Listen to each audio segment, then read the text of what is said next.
लक्ष्मी का अपने घर में पूरा दबदबा था।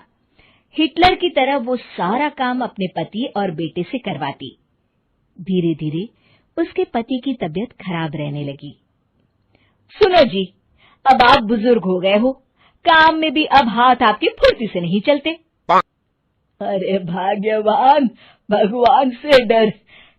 तुझसे मैंने शादी अपने इकलौते बेटे के अच्छे पालन पोषण के लिए की थी, लेकिन तूने तो उसका बेड़ा गर्क कर दिया।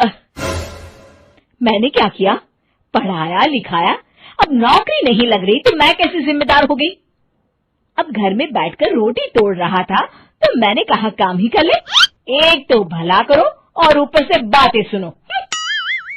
तभी सारंग वहां आ जाता है। बहुत भूख लगी है माँ, कुछ खाने को दे दो। अब तुम्हारे पापा का हाथ तो चल नहीं रहा है। मैं ही जा रही हूँ आज किचन में, बनाती हूँ कुछ। हे भगवान, कैसे होगा इतना काम मुझसे? लक्ष्मी किचन में काम कर रही होती है कि तभी अचानक उसे आइडिया आता है। अरे मैं भी ना, अरे यहाँ तो फ्री की नौकरानी ला सकती हूँ मैं, फिर मैं क्यों खाना बना रही हूँ? उस दिन लक्ष्मी सारंग की पसंद का खाना बनाती है और बैठकर उसे बड़े ही प्यार से खिलाती है। खा ले बेटा, खा ले, पेट भर के खा ले। अरे रुक, मैं तेरे लिए ना गर्मा गर्म रोटियां लाती हूँ। सारंग और उसके पिता एक दूसरे की ओर बड़े ही हैरानी से देखते हैं। बेटा सारंग, जरूर दाल में कुछ काला है, वरना ये औरत तो हमें बासी खाना भी सुकून से ना खाने दे।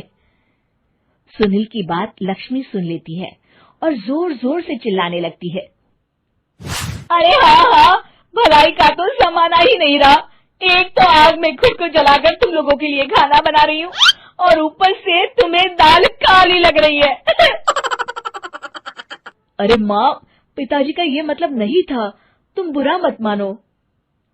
अरे हाँ बेटा, तू कहता है तो मान लेती हूँ। लक्ष्मी सारंग के पास बड़े ही प्यार से बैठ जाती है और फिर कहती है, बेटा मैंने ना तेरी शादी करने की सोच ली है। अब तेरे पिताजी के हाथ भी नहीं चलते, तो सोच रही हूँ तेरे लिए बीवी ले आऊं। अब पता नहीं ना मैं भी कब मर जाऊं। अब ऐसे भाग्य भी कहाँ है हमारे। क्या कहा? अरे हाँ, तुम तो चाहते ही हो कि मैं मर जाऊं, लेकिन मैं अपनी प्यारी बहू का चेहरा देखे बिना नहीं मरूंगी। हाँ माँ, शादी तो मैं कर लूं, लेकिन मैं नौकरी नहीं करता, फिर कोई क्यों देगा मुझे अपनी बेटी? अरे क्यों नहीं देगा बेटी? इतना बड़ा घर, खेल खलियान है, किस चीज की कमी है हमारे पास? जो आएगी राज करेगी, राज। हम तो ना कर पाए राज, ये बोलो कि एक और नौकर तुम्हारे पास आ जाएगा। मैं कहती हूँ चुप हो जाओ। अरे खुद के घर का खाना बनाएगी तो क्या नौकरानी हो जाएगी? अब तुमसे तो किचन का काम होता नहीं, तो कोई तो करेगा ना। ठीक है माँ, तुम जैसा सही समझो बस। अब मेरी एक शर्त है, लड़की जो भी हो वो दिखने में कैसी भी हो या कहीं की भी हो, बस पढ़ी लिखी होनी चाहिए। अरे हाँ, ला देंगे पढ़ी लिखी बेटा, मैंने कौन सा काम करवाना है उससे। हाँ। और फिर एक दिन पास के गांव की ही रति से सारंग की शादी हो जाती है। रति दिखने में बहुत ही सुंदर थी, साथ ही साथ काफी पढ़ी लिखी थी। रति को लक्ष्मी के सौतेले होने की बात पता नहीं थी। शुरू में जब रति ने सारंग को घर का काम करते देखा तो हैरान रह गई। अरे ये तो अच्छी बात है कि आप घर का काम करते हैं, लेकिन मैं तो घर में ही हूं ना, आप क्यों कर रहे हैं जी? जाइए आप नौकरी के लिए अप्लाई कीजिए ना। तभी लक्ष्मी वहां आ जाती है। अरे रति बहू, करने दे उसे काम।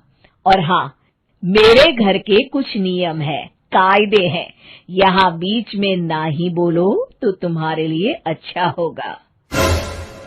रति को लक्ष्मी की बात कुछ अजीब सी लगती है। वो समझ नहीं पाती है कि वो ऐसा व्यवहार क्यों कर रही है, लेकिन उसे लक्ष्मी के सौतेले होने के बारे में कुछ पता नहीं चलता है। फिर एक दिन तो हद ही हो जाती है।